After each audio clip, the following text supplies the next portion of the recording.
started recording Swarmculture in March last year at the Nave in Leeds with Matt Peel, and we wanted to make a dark and heavy psychedelic record that still had a pop accessibility and a pop sensibility to it in terms of the lyrics and the song structures.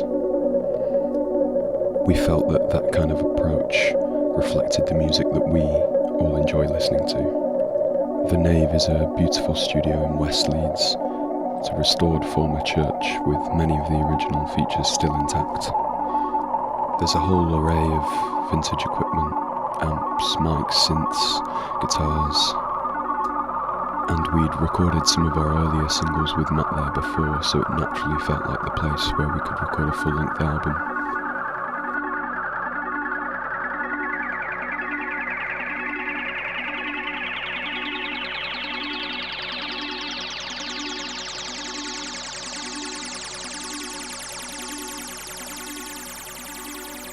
The first song on the album is a song called Things That Crawl.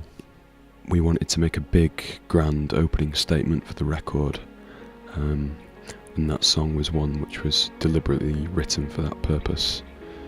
So we really wanted the intro to creep in and slither in almost out of nowhere until it explodes later on in the song, and we worked hard on it to kind of reflect the reptilian themes of the lyrics in this track.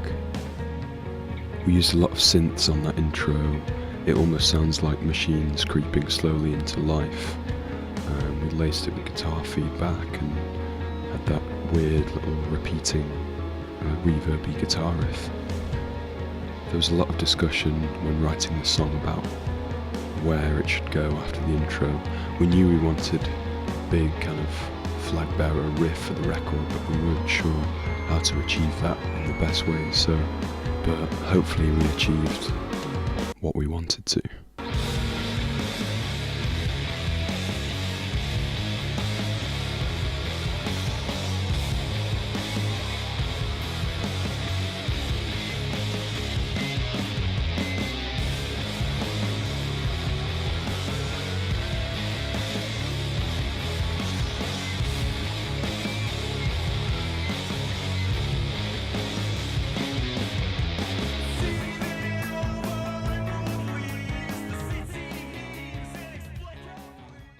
Valley of Vision, the second song and the first single off the record, was perhaps the quickest song to write in the whole process. It came together in one evening with a collection of guitar riffs and a basic vocal line, and it translated to the studio really easily. It was one of the songs which changed the least. We felt it was important to have it as the first single from the album because it contains a lot of the moods and the sounds, and it's almost a microcosmic summation of the album as a whole. It's got heavier moments and more ambient moments, and it's fairly poppy. So it's got riffs and grooves to it, but it's also got melody and a softer side to it. All of this seemed to sum up the album quite nicely and be a good introduction to the record for people.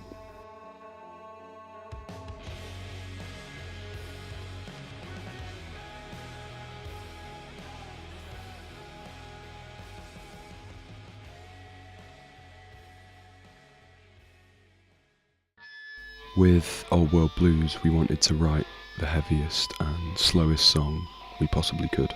I wrote the lyrics in a boiling hot departure lounge in Marseille airport at the height of summer. I was feeling really claustrophobic and kind of confined in this boiling hot glass space, and I wrote the lyrics in that kind of fevered state, and I think that song reflects that. I didn't have my notebook with me, so I wrote the lyrics on the back of the plane ticket and I almost lost it. So I'm glad I didn't. The title, Old World Blues, had been knocking around in the band for a few months as a possible song title, but we didn't really have the song that would fit it.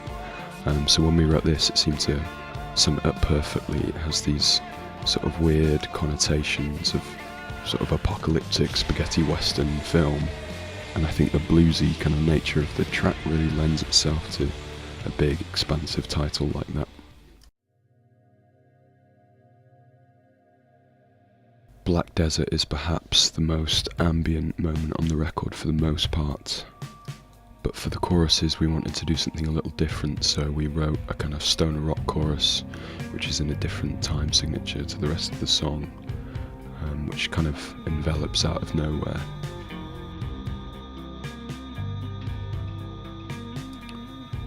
We felt that gave us a bit of creative leeway with vocals to really experiment and try something different, and Matt really encouraged me to sing in a way that I hadn't done before in this track. He was keen to push my chorus vocal into a kind of almost bluesy, dissonant singing style, which is something I hadn't done before. With the lyrics, I wanted to write apocalyptic, simple lyrics which mirrored themselves and painted a picture of a bleak, open space.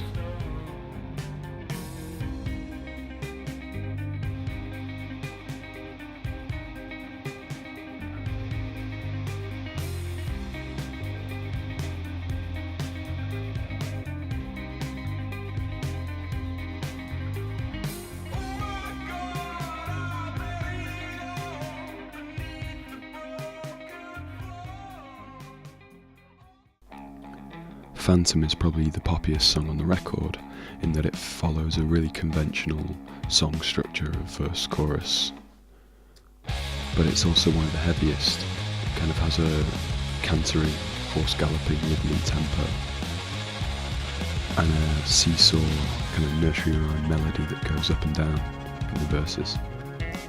We used some cool tremolos on the guitars and the synths in this song to give it a shaky feel. The lyrics are quite aggressive and military in the way that they're written. Often in our songs I find places for the lyrics to fit. I carry a notebook pretty much everywhere I go, and if lyrics come to me or I think of anything, I find places in our music for them to fit. Phantom was one of those tracks initially, but then it seemed to take on a different nature of its own.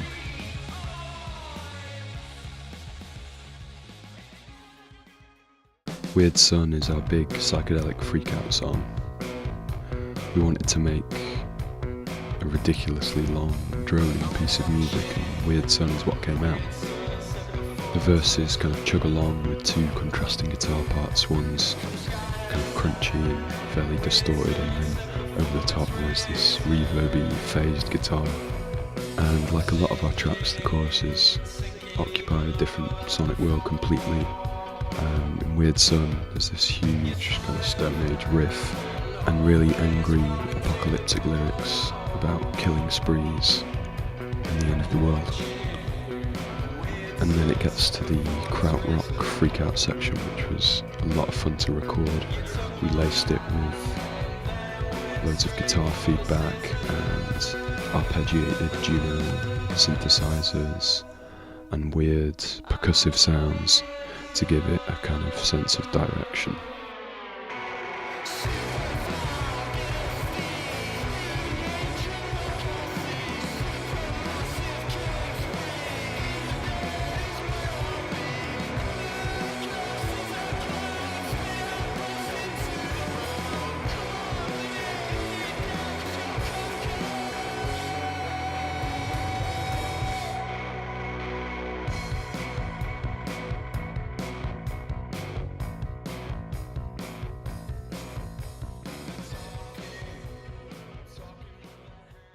Crows is perhaps the most different song on the record and one of the most different songs we've written.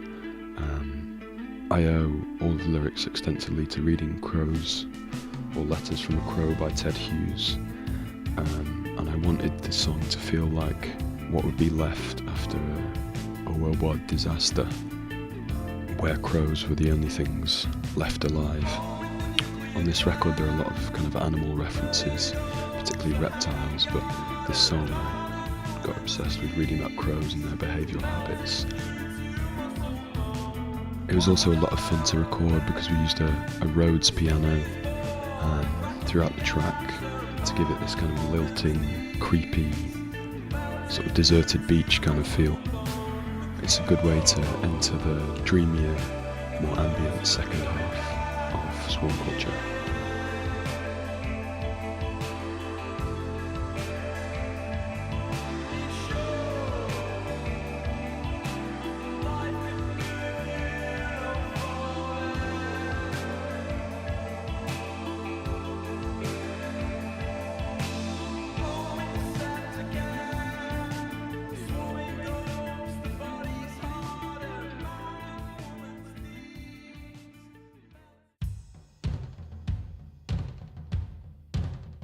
Salamander's Sister was one of the later songs we wrote for the record, possibly one of the saddest, but there is quite a funny story behind the title, which I won't go into. We used a mellotron sound on this track, which was cool. It gives it this kind of fucked up fairground feel in the verses.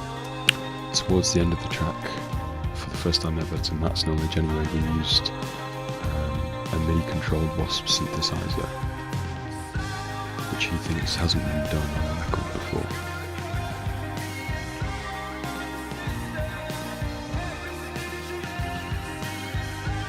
Lyrically, the song is one of the most personal tracks on the record, and I wanted to talk about kind of reptilian, amphibious ways of behaving and how these kind of animals relate to humans in odd, primal ways.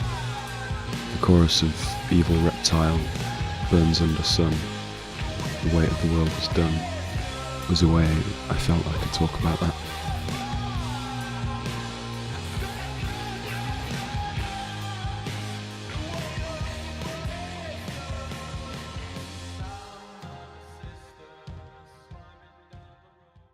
Tunnelling is one of the only songs on the record that doesn't follow a fairly conventional pop structure, and we originally wrote it as this hugely long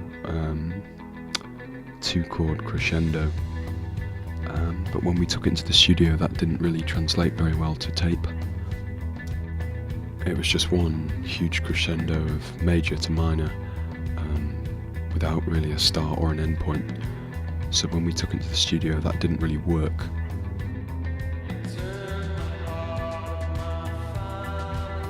So we had a bit of fun with it and added some 808s, some piano, and some kind of falsetto backing vocals, and made it into an In Rainbows-esque kind of trippy tune.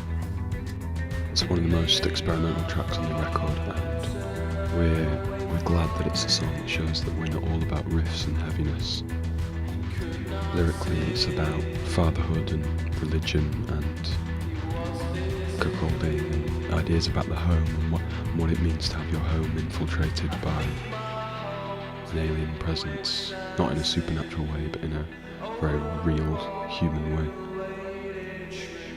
Throughout the recording of the whole album, we were really into the work of the artist Adam Fuss, who works a lot with snakes and ideas about snakes in domestic environments, and he was one of the biggest inspirations for our album cover, but particularly this song had an image of one of his works with me when writing the lyrics for this song, because it just seemed to kind of fit. Past Life is the last song on Swarmculture, and much like Things That Crawl at the start, it was deliberately written as a kind of big, epic ending track, because you see so many albums end on an acoustic track or something more down-tempo, but we wanted to end the record on a high note. The end of the track is almost post-rock in style, with loads of shredding guitars and kind of riffs that sin you around and change constantly. The vocals I wanted to sort of sing in an Ian Curtis kind of style, a really lo-fi, mumbled chorus kind of sound, just giving off a really kind of cold feel in the verses. That was something we were quite conscious of achieving. Lyrically, it's kind of about memories and how we use the past as a kind of infinite source of inspiration in every aspect of our waking lives. And in a way, Past Life is probably one of the happiest songs on Swarmculture, not only musically but because it's in a major key, but in a way, if you view Swarmculture as being a trip through dark tunnels, as the lyrics in this song kind of suggest, Past Life feels like the light at the end of that trip. It was the last song we wrote for Swarmculture, and particularly with the guitars, we wanted to emulate that kind of post-punk disintegration or pornography era Cure sound. I think we achieved that quite well. It's kind of a lot of really crystal clear cleans in the verses, which you don't really see that much in the album as a whole. This song's also a lot of fun to play live, as the end section goes on for ages and rises to a point of climax.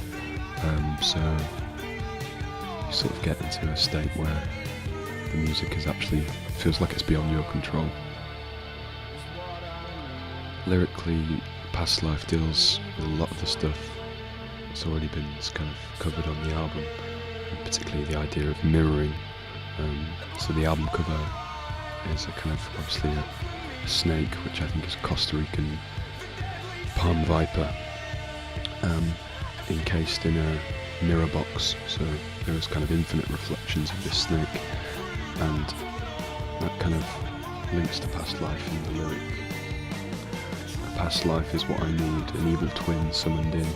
It's almost about that idea of looking into a mirror too long and becoming completely aware of your own presence, which can be quite unnerving. Our aim was always to make a dark and heavy psychedelic album that people could dance to and people could sing along to, and I think we've achieved that. We wouldn't have been able to do that without the help of so many people that have helped us get to this point. So to everyone who helped us in any way, thank you. We've known each other since we were 11, 12 years old, and we've been playing in bands together since we were 15. So if Swarmculture is the summation of all of those years as a band, then we're pretty fucking proud.